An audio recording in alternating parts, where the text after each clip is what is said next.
Hello and welcome to Finding Your North Star, the HGKC podcast series where we talk to prominent business people about their experiences and challenges of innovation. In this episode, recorded for People Are the Key, Kim Jones, co-founder and director of HGKC, talks to Jeremy Marchant, business coach, counsellor and expert in emotional intelligence, about conflict in the workplace. In their wide-ranging discussion, they explore trust and trustworthiness, ask why it is that people so often create new forums in businesses to perpetuate conflict that has originated outside the business, conclude that there must be grist in the mill for effective decision making, and discuss the difference between stress and pressure. So, our conversation today, we decided we'd talk about something that which was of great interest to us, and that is conflict in relationships at work. Yep. Because it's something that I come across in coaching and consulting with businesses, and is an element that has to be engaged with, because the reason we're there is that there's often been an event, is the way I would describe it, something that triggers that engagement, and there's usually some form of conflict at the heart of it. Yeah, I think I'd say with all my clients there has been some underlying conflict going on. Some of them it's overt and it's the cause of my being there, but you can always dig down a bit and find that actually there's conflict going on which people tend to find draining and wasting time and resources. I'm fascinated as to why people put up with it, and I was thinking about this earlier today. And I was thinking, well, if you're in a personal relationship with somebody, you can have a fight with them if you want. It's not very productive. But if you're in a business, then most people have the idea that the business is a separate entity. And wouldn't it be a good idea if the people in the business behaved in ways which maximize the success or the thriving of that business? And it's that point at which a conflict gets in the way.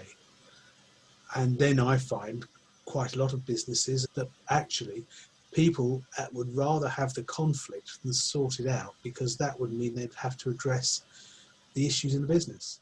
And I think there's a predictable outcome that they invest in, because it's a known cycle that they will go through. In that dialogue, there'll be sparks flying or whatever their personality is like. But it means that the more challenging or the unknowns about progressing the business, they don't have to go into that territory where they're even more uncomfortable.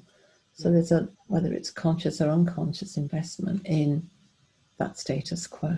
Yeah, it's what you could call fear of the next step. People would rather be stuck where they are, however unpleasant it is, because the next step is scarier. And that's because it's unknown, I think. If they knew what the next step was, they'd probably be willing to take it. But what they're not prepared to do is to commit to taking the next step before they know what it is. It's whether you jump in the shallow end or the deep end. Yeah, I think it's about, I don't like the word faith, but it's about having confidence that although you don't know what's going to happen, you can deal with it when it arises. So people perpetuate conflict because they see it as the lesser of two evils, although they don't actually know what the other evil is. So one of the things I find is that there's usually associated factors with that, as in a breakdown of trust quite often between those people, which means they can't get over the conflict and then take the next step together. There's other things underlying it which are holding them back from exploring the unknown together confidently. So do you find that in some of the coaching work you've been doing? Yeah, I think a lot of people will hold back because they feel that they're willing to trust their colleagues, provided they know that the colleagues are going to trust them. And so it's another version of what we just been talking about. It's a mutual. Putting up an obligation which is impossible to actually demonstrate or meet to stop them moving forward. The funny thing is, though, that the more trustworthy you reveal yourself to be with other people, the more they'll trust you. You don't actually have to make people trust you. You just have to be that sort of person. Often if you can demonstrate that first act of trust, I'm not sure about this, but I trust you to, in good faith, have a go at this, or whatever it might be, then if you make that first step, then quite often people will come with you and say, okay, well, if you're willing to have a go, I'll have a go. Or we'll invest in that, or we'll take that path, or choose a route. I think this is sort of touching on leadership really as well, isn't it? Because I mean, my belief is that anybody in the team can show leadership qualities. Being the leader is not the same as being the boss, although it would be nice if the boss were a leader. But, you know, one of the things a leader would do would not so much go out of their way explicitly to be trustworthy, but simply by the way they behaved, demonstrate that they were trustworthy. If you try and be trustworthy, that's going to come across as very inauthentic. So you might as well not bother.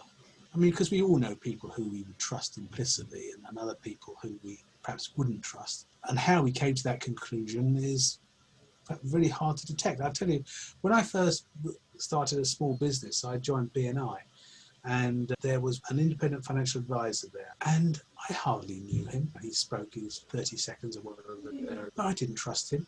But I don't really know why I didn't trust him. It's probably because he sparked my prejudices, maybe. But he also didn't do anything, I think, which would encourage me to trust him. Whereas the accountant there, at one point, I was doing a presentation because I was encouraged to do presentations by Sherrills.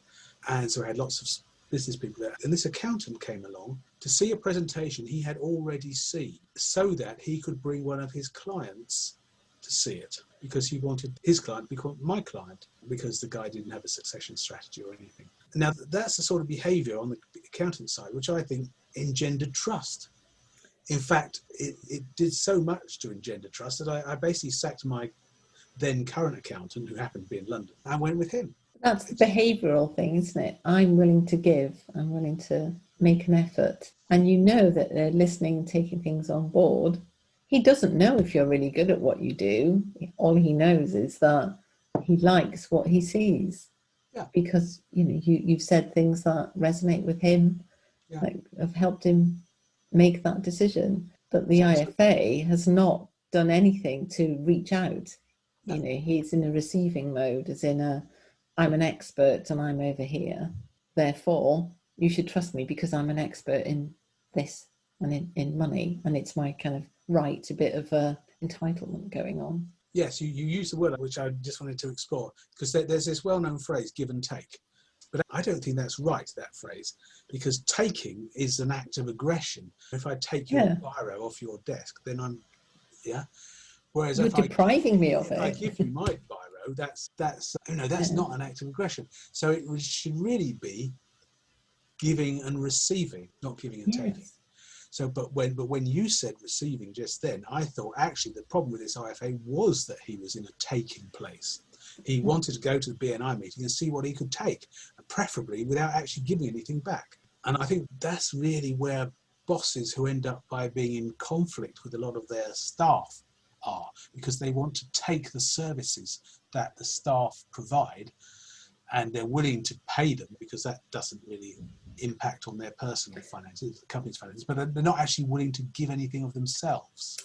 Yeah, I had a very similar conversation with a manager of a business recently, and he said, why can't they just do the job I pay them to do? And at that point a chill crossed my heart and asked them how he helped them do that. How did he help them do their jobs? And he just sat there quietly and he said, I don't. Well, there's something for you to go away and think about. You know, that's why there is definitely a conflict situation building up here. Yeah.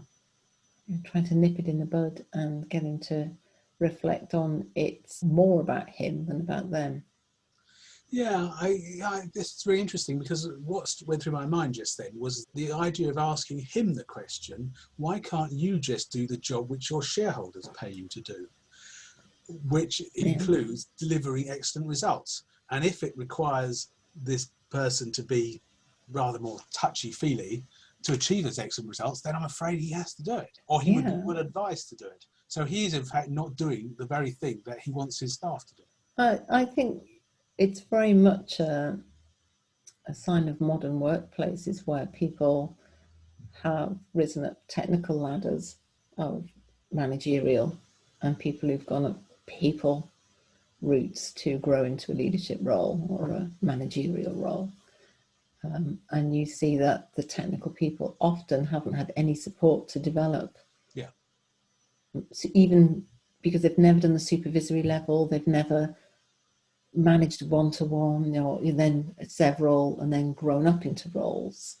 Lawyers are a really good example. They go from being on a team, perhaps junior lawyers, and before they know it, they're a senior partner and they've got no idea how to manage people, how to develop people, how to give feedback, how to develop insight other than around the technical competence in the role, rather than what is required to be the whole person at work. Yeah. And this is where I often see that the conflict starts. I'm a senior partner, this isn't working, why not? And relationships in boardrooms or in leadership teams are beginning to break down as well, because they haven't learned how to be a group of peers, how to develop others, how to bring people on. It's a whole new territory. Yeah. I think IT is another market sector where you see that. As you know, I spent a lot of time in IT before I became a so-called business consultant. And I think there is a type of person who just likes sitting at their desk and coding. And they probably get an aesthetic and artistic thrill out of it, as well as the thrill of actually having made something that works. And they don't want to have the interpersonal jobs that are demanded of them if they're promoted. I always remember, actually, when I was a teenager, some distant relative who lived in Australia, and he owned a very large construction company. I think it was in Sydney.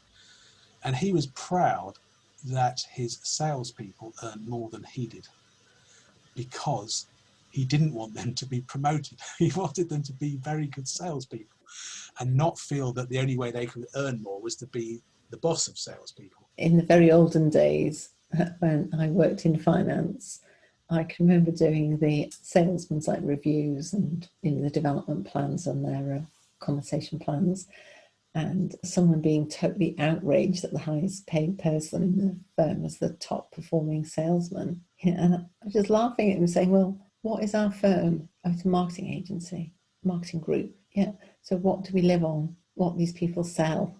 All of us, like all 400 of us depend on this group of people. So don't you think that in value to the business, if it was an asset, what was the return on our investment? I think it's money well invested. I don't know about you. And I was just thinking, it's really funny about this need of hierarchy and status. Well, there's more people on the board. Okay, well, they're all happy with their lot. And they have the other thing, they have the shareholding. He obviously doesn't have that. Yeah. And it's taken him 20 years to develop that, not 5 minutes. It's 20 years of career, skill, knowledge, ability invested in that.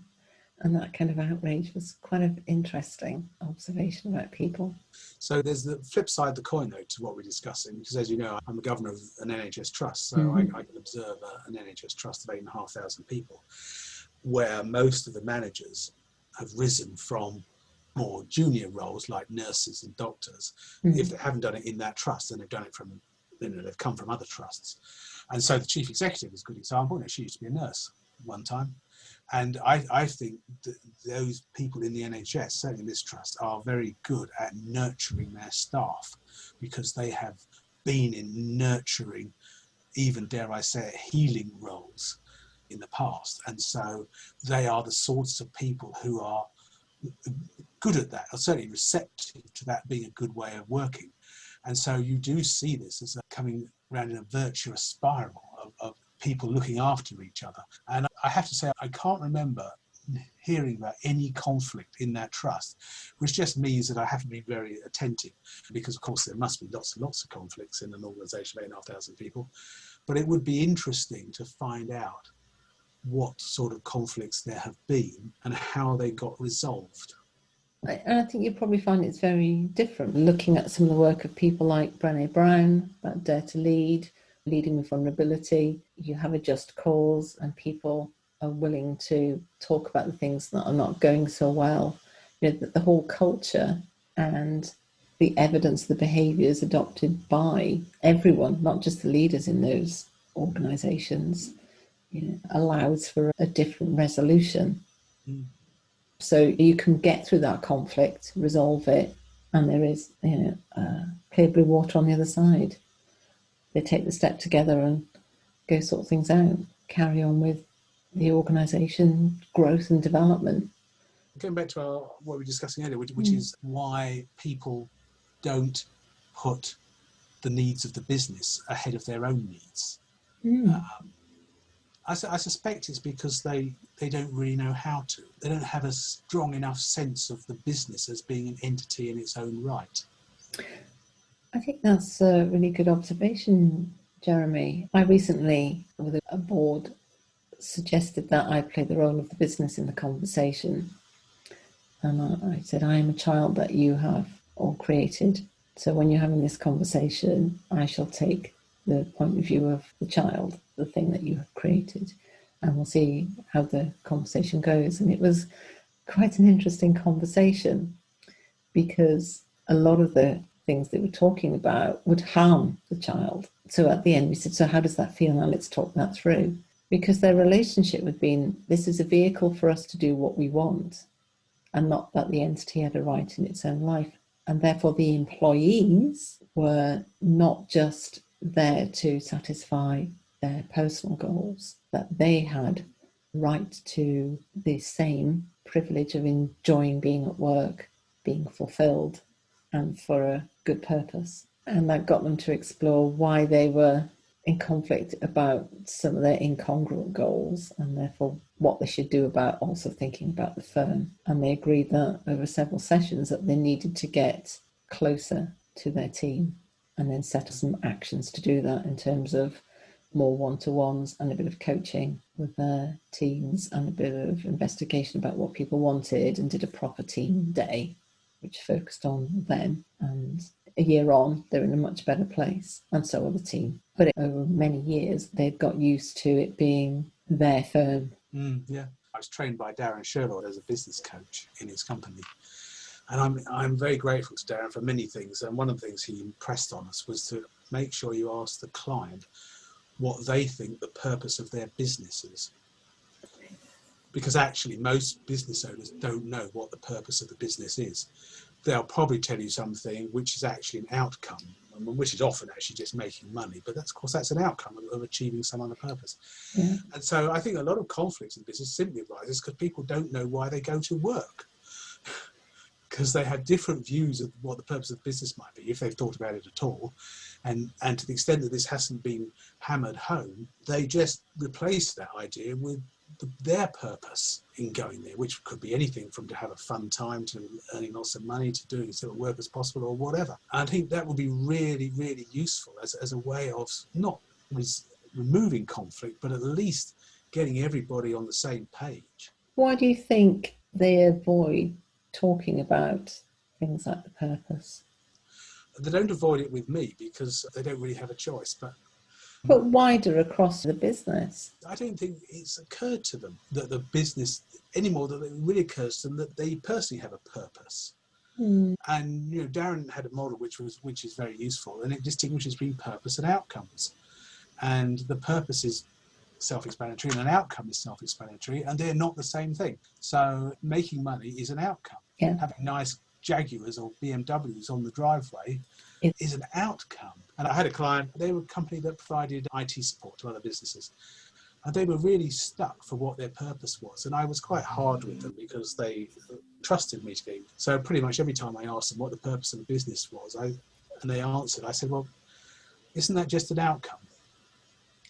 At the point at which I felt that I shouldn't keep saying that was the point at which they realized the purpose of their business was to enable their clients to continue trading in the event of an IT failure. When they realized that was the purpose of the business, they got much more aligned because the directors were able to disseminate that view through the workforce, about 15 people there, I think. And so they've got this common understanding of actually why they were going to work. And one of the simple things that they enabled them to do was to work out how to grow the business. In other words, what other services could we offer which are consistent with the purpose? And Yeah. they branched out into telecoms and so forth, because they were mostly hardware and software at that time. So it's really useful, and it's a way of just smoothing out misunderstandings and difficulties. And the worst sort of misunderstandings are the ones where you don't realise you have a misunderstanding because you've never really thought about the thing you're misunderstanding. Do you think people don't ask enough questions? In the 80s, I worked for Marks and Spencer, which was a completely different organisation than the one that now trades under that name.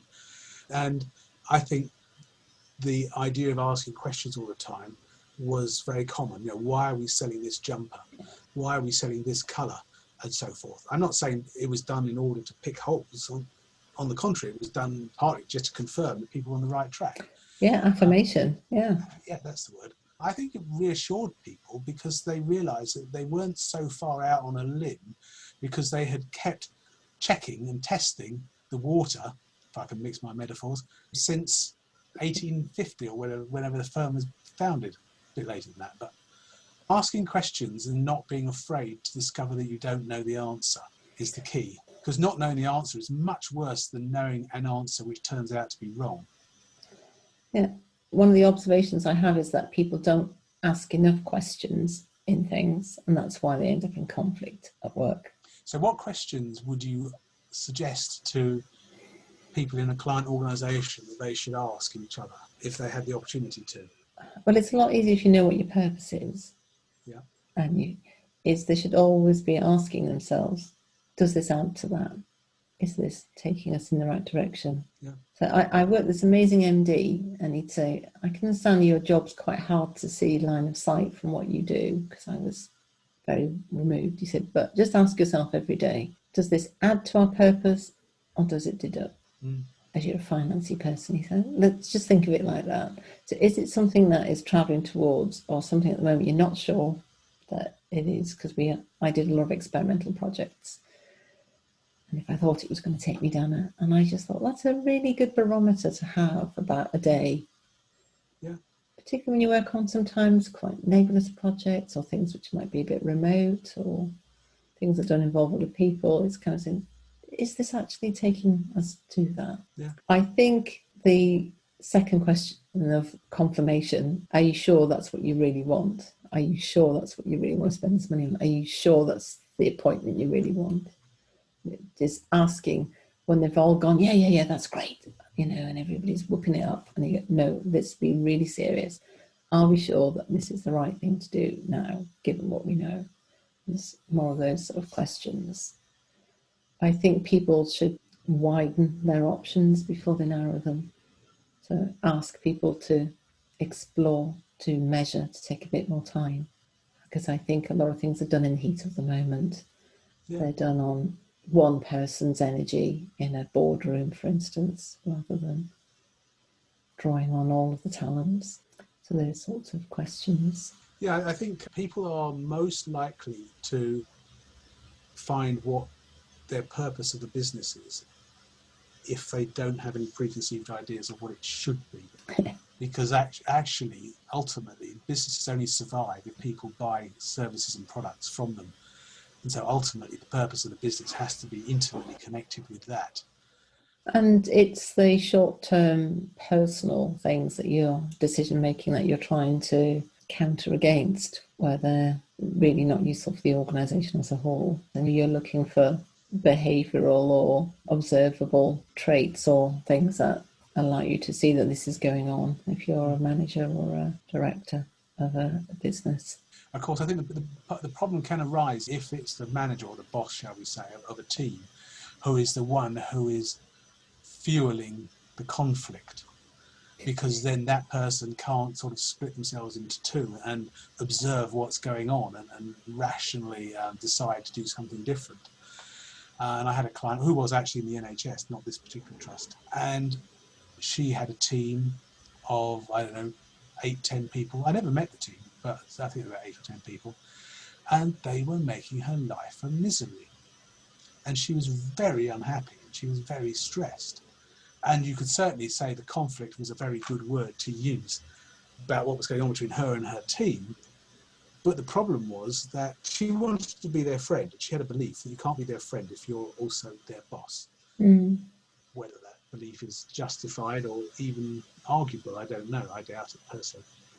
But because she didn't want to be their boss, even though she was being paid to be their boss, she let them decide what they were going to do, but in a completely unstructured, uncontrolled way. So there's delegation and delegation, and this was actually just removing responsibility. So they would almost willfully do the wrong thing. And then when she complained that they'd done the wrong thing, they said, well, you said we could do whatever we liked.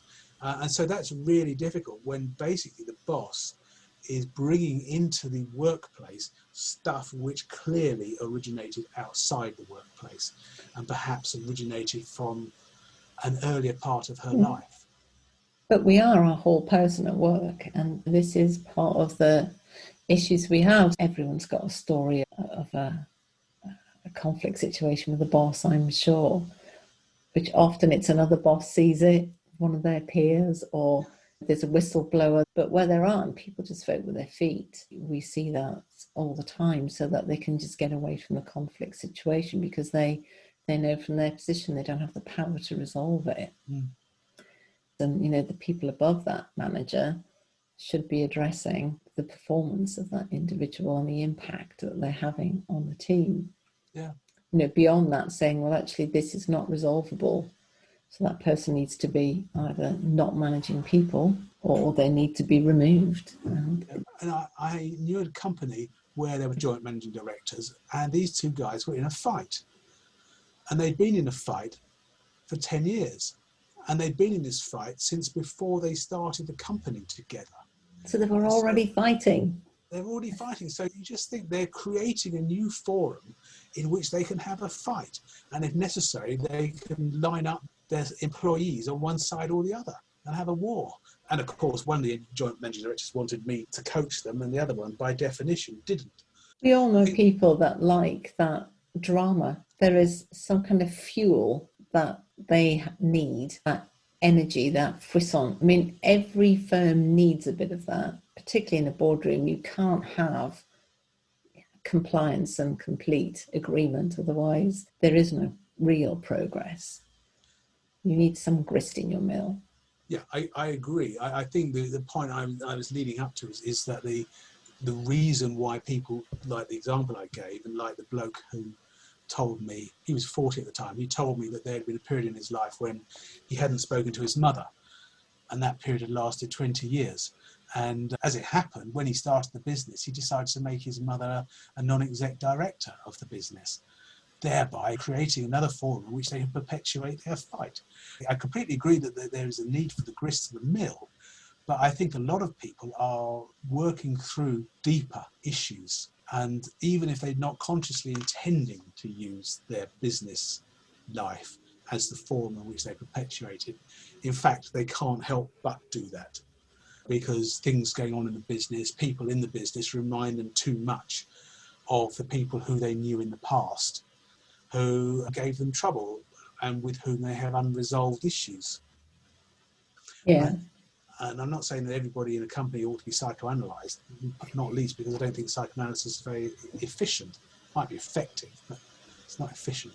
But there needs to be some perception, I think, amongst people in businesses which are conflicted, that this conflict is coming up from people's subconsciouses and is arising from times before they started work, basically. So we spend a lot of time helping people understand and manage conflict every day, and acknowledge it's part of everyday life, but there are ways of making it productive. Yes. Yeah, I think it's like this idea of stress. And I'm quite careful when I'm talking about stress with clients to differentiate it from pressure. So pressure is my word for stress, which is productive or potentially productive. Now, some people call it eustress, which I think is a rather unpleasant word. But so with this pressure, because if you had no stress and no pressure, you'd be half asleep all the time. You'd just be inert. You don't achieve anything. You need some pressure to get outside your comfort zone, but the stress arises when you're too far outside your comfort zone. Well, I think that is a great point for us to reflect and think on, and leave for you, our listeners, to think about too. Thank you to Kim and Jeremy for a fascinating discussion.